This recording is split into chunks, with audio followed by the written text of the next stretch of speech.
បងប្អូនណាថាមកហៅមើលម៉ូតូមួយគ្រឿង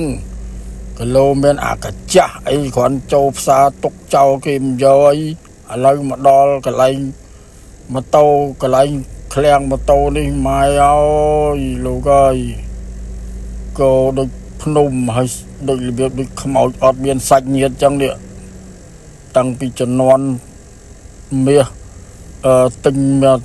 ម៉ូតូមួយជាងមួយតឡឹងអាម៉ូតូមួយតឡឹងកន្លះមួយតឡឹងអីមួយតឡឹងកន្លះមួយតឡឹង 2G អីហ្នឹងតាំងពីជំនាន់79នោះមកនៅកោដូចភ្នំចឹងថាទៅហៅមើលគីឡូបានមួយគ្រឿងចូលមកជីអាលួយទាំងអស់ខ្ទេចទាំងអស់គ្មានទេបងប្អូនអើយហើយតកែជួនជាតិវៀតជួនជាតិវៀតណាមតកែញ៉ៃប្រមូលទិញសិតអាកញ្ចាស់ទោះបីគេចង់យកមកជួសជុលប្រើក៏ជួសជុលមិនកើតទេបងប្អូនអើយម៉ូតូសតាំងពីជំនាន់នេះមើលនេះជំនាន់អាមួយតឡឹងជាងនឹងប្រមូលមកនៅអាលេងក្បែរពងទឹកយើងសាលារៀនពងទឹកម្ដុំវត្តស្លែងយើងទៅពី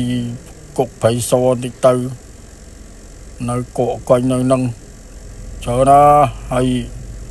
មើលមិនចុះភ្នែកទេថាចង់ទិញមួយគ្រឿងហើយអាសងសួរទៅក៏300-400ដែរអាសងសេរី10អាសងសេរីមានអាសងសេរី23គាត់ទិញតន់គេទេគេលក់បាត់អស់ហើយតិចអស់ហើយអានេះទោះបីយកមកកែបកុនក៏កែមិនចាញ់ដែរក៏អស់ច្រើនដែរហើយអូយ៉ាប់នេះសេរីគ្រប់ប្រភេទតែបើសិនជាបងប្អូនណាមកចង់ខ្វះគ្រឿងខ្វះអាវខ្វះយ៉ូតខ្វះអីអាចទៅទិញនៅកន្លែងហ្នឹងបានចង់និយាយថាសេរីចាស់ដែលបងប្អូនមានម៉ូតូហួសសេរីអាសេរីកញ្ចាតាំងពីជំនាន់ទិញមាសយកមាសទិញមកតឡឹង 5-6G អីអាចទៅទីនឹងបាននៅម្ដុំវត្តពងទឹកសូមអរគុណ